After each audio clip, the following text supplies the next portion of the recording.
All right, a really great cut for you today. A double lamb chop. This is the Barnsley chop. So this is basically a lamb chop with two T-bones, one on each side. And it is the easiest lamb chop that I've found to cut, and I'm probably not going to cut lamb chops any other way.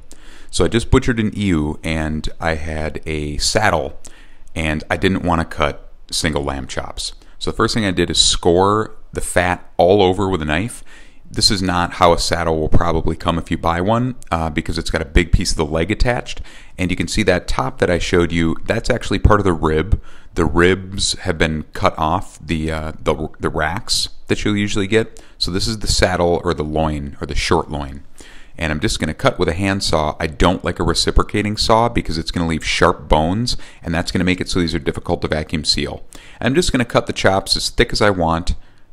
And then you can see here, I'm going to slow down a little bit to show you. This is where you stop, because that piece of bone on the right side of the chop, that's a piece of the H-bone in the leg. And that is basically, that's a chop. Maybe I'll eat that one. It's just a little imperfect. I'll save the rest of that to kind of roast whole on the bone like a leg of lamb. Now the next thing you want to do, you won't have to do this if you buy them, is you want to clean the chops up a little bit. Get any bone dust or kind of meat off of it. Scrape it with the back of a knife or use a paper towel. It's fine.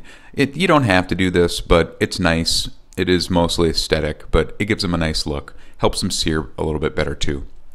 You can see there's a lot of fat on these chops. There might be more fat or a piece of the belly on some Barnsley chops. How I cook them is how I cook most meat.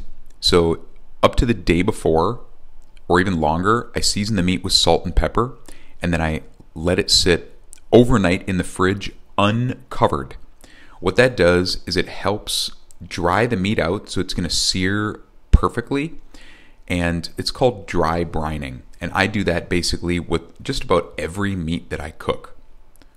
Any piece of meat, except fish. So put the salt and pepper on, let that thing sit. Now we're going to cook one. After it's sat in the fridge for a while, I put it in the pan, and most recipes for Barnsley chops, people are going to cook them in the oven or pan roast them. It's probably the best way, but I really render the fat out on mine, and I'll tell you a little trick here. So rendering the fat takes time, and if you don't eat the fat on your chops, you may just want to grill them. I'll talk a little bit about that too, but I'm going to render the fat out on this chop. It's going to take probably at least 10 minutes, and once the fat is rendered, you can just leave them aside and then quickly reheat them and cook them. So you don't have to do it all in one fell swoop. The nice thing about that is you're going to render the fat out, and you're going to have fat left over for cooking the most delicious potatoes. Lamb fat is fantastic for cooking roasted potatoes, one of the classic accompaniments to a Barnsley chop.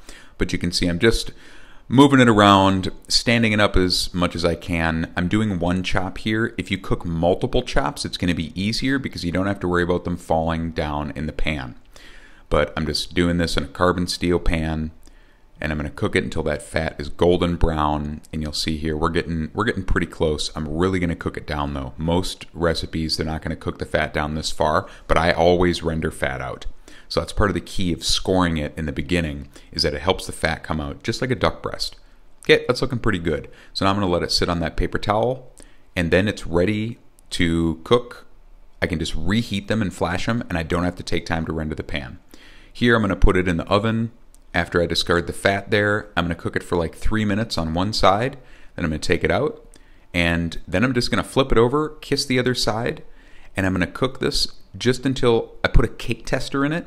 Don't usually use a thermometer, and I'll put the tip of that cake tester on the bottom of my lip, and then when it's warm or hot, then I'll take it out, let it rest. You can also cook these on the grill, but it's not going to render the fat out. These are really good roasted potatoes, some greens. You don't have to do too much to them. That's a sweet and sour sauce, and classic mint sauce is really good too. There you go.